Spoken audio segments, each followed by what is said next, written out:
Hello everyone, it's Bill the Knee Pain Guru, and we are having technical issues today. It's been fun. And now we are going to talk about when is a doctor's diagnosis worthless? This ought to be an interesting topic to see where it goes.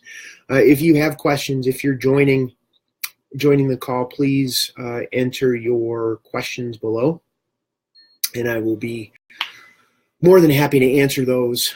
Once again, Bill Paravano, the Knee Pain Guru. Today we're talking about when is your doctor's diagnosis worthless? And it's not to say, and this is a timing thing. It's not to say that all diagnoses are worthless. That's not it at all. We are talking about at what point do the value of a doctor's diagnosis becomes of no use to us anymore. And specifically, when you first injure your knee, crucial, you go to a doctor, get a diagnosis. You injure whatever's going on. We need to know if something is broken or torn. Because the approach for what you do moving forward is going to be important. If something is broken or torn in the knee, your strategy is going to be very different than if there's nothing broken or torn in the knee. And then we need to know nuances of what's going on. So getting that initial diagnosis is crucial. Once we know that, there's going to be two directions that we would go with. If there's something broken or torn, then many times the medical model is, I want them on my side. That's what happened with me. I had a torn ligament in my left knee. I had 2 pieces of meniscus that was torn. Doctors were there to put my knee back and make it mechanically sound. Once we get a mechanically sound knee, then the only reason we feel pain is because of nerve irritation. How you doing, Luca? I'll get to your question in just a second. Let me finish this thought. I don't want to get too distracted here. So if you go get a diagnosis and now there's nothing broken or torn in the knee, then the only reason that you're feeling pain is because of nerve irritation. And when that nerve irritation happens, it takes it out of the realm of the knee being mechanically unsound, and now we need to address the pain, the nerve irritation, the tension that the body takes on as a result of that pain, of that experience, of that threat, the compensation that builds up in the body over time. So at that point, the value in a doctor's diagnosis is when we don't know what's going on. Once we have that awareness of what's going on, then we're only dealing with pain. And that's where the doctor's diagnosis, we have to take into consideration that if you want an approach that's numbing what's going on as far as the pain, then a drug, a shot may be in order for you. Physical therapy, possibly. However, it also puts it in an area that the medical model really focuses on pain management, managing pain. And in that case, if you want to manage pain and continue to have pain, well, then they're the people to go to because they're managing it. However, if you're looking at pain elimination, then we have to look at a different approach that exists outside the box of the conventional medical model. We have to look at how we can create comfort in the knee by getting the pressure off of those nerves that are causing the pain. So it's a different animal. It's apples and oranges. Very important distinction. So, okay, Luca asks, hey, my knee is clicking when squatting, and as per the last MRI, no big damage was found. I have partially flat feet and some swelling if I overdo it with speed, agility, and explosive movements. Can you give me some advice to tackle this? Is the knee painful? That's my question. Is the knee painful when it clicks? Because clicking doesn't necessarily mean there's anything Flat feet and some swelling if I overdo it with speed and agility. So is the swelling painful? No pain. Okay. Pain is generally the big motivator. When I was talking about when there's nothing broken or torn in the knee, which there's nothing broken or torn in the knee for you, the swelling is caused by irritation in the knee. And the key with that is to get the pressure off of the nerves, to get the joint to relax. When the joint relaxes, it creates more space. When there's more space, then the swelling that happens is going to be able to drain on its own.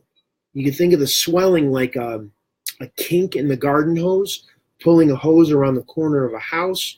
You get that knot in it, and it causes pressure on one side of the hose, and the hose can't drain on the other side.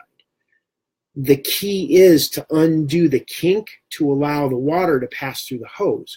The very same thing when you have knee swelling, something like you're experiencing. The more we create comfort in the knee, the more the joint relaxes. When the joint relaxes, then the clicking doesn't happen. The swelling isn't going to happen because you're not irritating the nerves when you do those when you do speed, agility, and explosive movements. Is that making sense? Is that landing for you? And for those that are joining, please enter your questions below, and I'll be happy to answer those.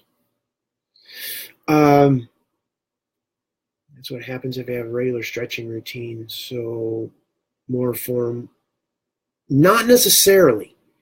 What you're talking about is a neurological pattern that gets stuck in the nervous system. Foam rolling and stretching just stretches the pattern that already exists. What I'm talking about is when you create comfort, you send a signal throughout the nervous system for the body to rewire itself. It's a different awareness that we're gaining in the joint, in the body, by creating comfort. I would point you to, there's a couple things. I have a program that's starting up February 5th. It's a group program where I take members or students through a 6-week course where educating them on how to get the pressure off of the nerves in their knee that's causing the pain, the swelling, the discomfort, and setting up the conditions in their body so their body can heal itself. I'll throw a link down in there for more information on that. You can also, there's some good stuff on my website, thekneepainguru.com.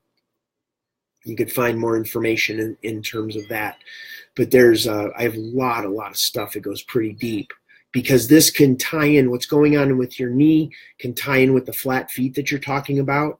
So in that program, we would cover what's going on in your feet and ankles and how that's relating to your knee, as well as how your knee relates to your hips and lower back. So when you go for those explosive movements, there may be tension patterns going on in your hips and lower back that are preventing you from running faster, having more explosive movement, as well as having that nerve irritation and the swelling that you're experiencing after you overdo it. So by creating more space in the joint, and then from that place of more space where there's comfort, now we can start testing your explosive movements and the agility movements and see where the glitch is in that process. So those would be the direction that I would point you. So head on over to thekneepainguru.com. There's a lot more information over there. Think about that offer. I'm going to fix this properly. Thanks. Would like to take a look. Would you like to take a look at me, because I may be hurting myself with some exercises? I don't generally need to see clients like in person or on video, because the hurting usually takes place as a result of pain. Like pain is the indicator of hurting. Swelling is an indicator of injury, hurting. So the more we can get the body to recover faster, especially for athletes, everyone's included, but especially for athletes, the more we can speed up the body's recovery, we remove the blocks for the body to do what it wants to do. You look at any high-level athlete, Olympic professional level athlete, their focus isn't so much about training.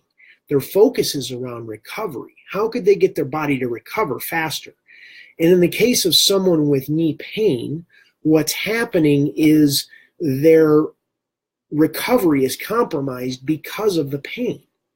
The more we can get the knee comfortable, so you do the agility exercises and we have a certain recovery time that you normally have, which may be several days to a week due to the swelling. But if you can still push yourself with those agility exercises, and now we can begin to introduce comfort as soon as we can after you exercise. Now what happens is your body is able to flush out the lactic acid, all of that buildup from the exercise out faster. It gets your muscles more oxygen and blood. You look at good rest, breathing, supplementation, water, nutrition, and now you get a good night's sleep. With that added comfort into the scenario, your body's going to recover much faster than it would if you're still dealing with that swelling that it doesn't know how to get rid of because of the tension in the physical body. If that's making sense, give me some idea on that. And welcome those who are joining the call. If you have a question about your knees, your knee pain, what you're dealing with, please enter those in below, or as I'm looking at the screen, it's to my right. So, Luca, if that's helpful, please let me know. If you have further questions, anything else. Absolutely agree. Thanks a lot. Yeah, it's all about recovery. Whether you're in severe pain, someone's looking at bone on bone, it's recovery. The body's not recovering. Arthritis, the body's not recovering. You're a high-level athlete and you have swelling, your body's not recovering. We got to get the body to recover faster. That's the key. So I'll drop that link in the comments section about that program that's starting up February 5th. I invite you all to come join me, whether you're watching this live or you're seeing the replay either on Facebook, or this will be over on YouTube as well. Thank you all for being here. I got to wrap it up. I have some other things that I need to tend to today. So it's an honor to serve. I love helping people learn more about their bodies and seeing what the potential that it has. So this is Bill Paravano, the Knee Pain Guru, going to sign off for today. Have a wonderful day. Make it a good one, and we'll see you on tomorrow's broadcast.